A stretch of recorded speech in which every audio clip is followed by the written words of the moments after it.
Genesis 17. And Abraham was 90 years old, and 9. Jehovah appeared to Abraham and said unto him, I am God Almighty. Walk before me and be thou perfect. And I will make my covenant between me and thee, and will multiply thee exceedingly. And Abraham fell on his face, and God talked with him, saying, As for me, as for me, behold, my covenant is with thee, and thou shalt be the father of multitude of nations. Neither shall thy name any more be called Abram, but thy name shall be Abraham, for the father of multitude of nations have I made thee.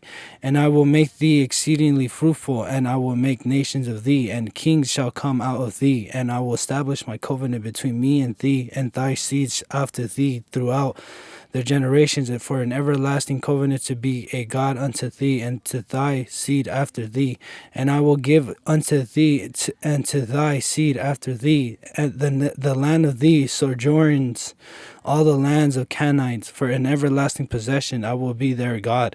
And God said unto Abraham, And as for thee, thou shalt keep my covenant through thou and thy seed after thee throughout their generations and generation. This is my covenant which ye shall keep between me and you and thy seed after thee. Every male among you shall be circumcised, and ye shall be circumcised in the flesh of your foreskin, and it shall be a token of covenant betwixt me and you.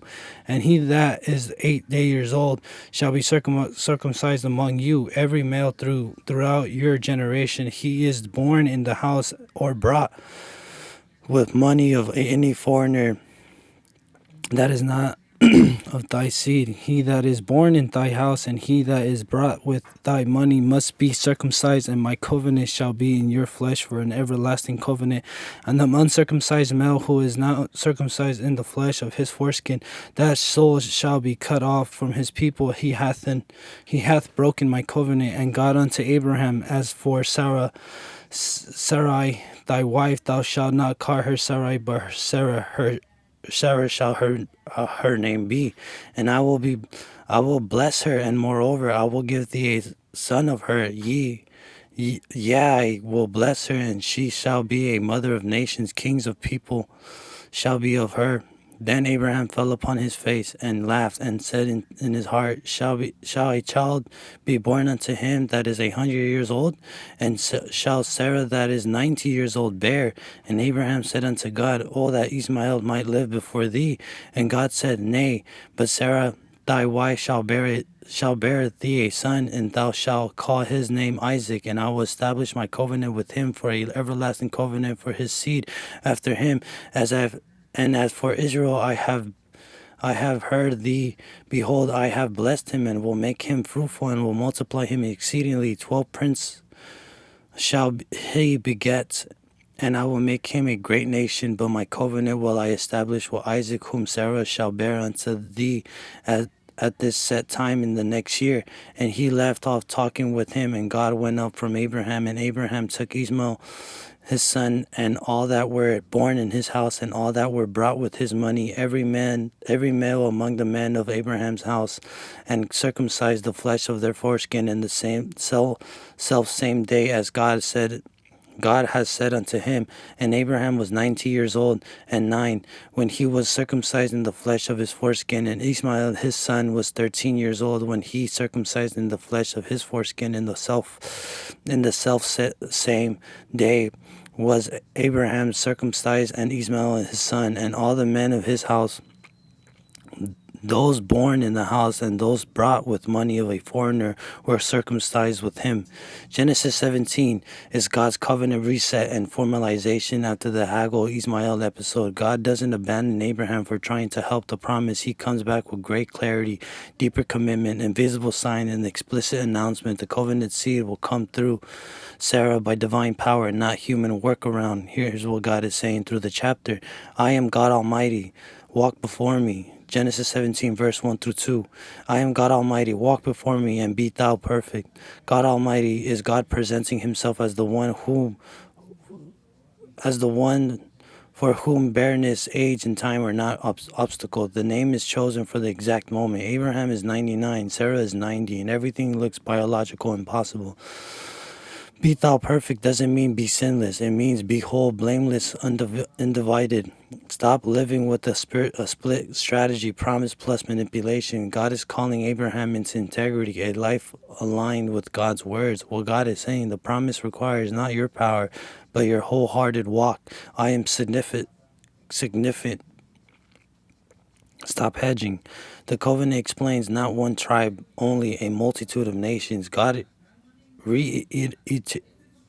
reiterates and enlarges the promise. Father of multitude of nations, king shall come out of thee, everlasting covenant to be God unto thee, and thy seed, land Canaanites, everlasting possession. Two key theological emphasis. Covenant is relational before it's territorial. The heart of the covenant is to be a God unto thee. Land and descendants matters, but they serve the deeper reality. God giving himself to his people. The future is royal. King shall come. Signals that God promises heading towards governance, order, and a messianic horizon. Genesis is quietly planting kingdom themes that later bloom. What God is saying, I am creating not just a family, but a covenant people through whom I rule, and blessings will move into history. The name change, Abraham to Abraham. Genesis 17, verse 5, a name in the Bible is identical in vocation.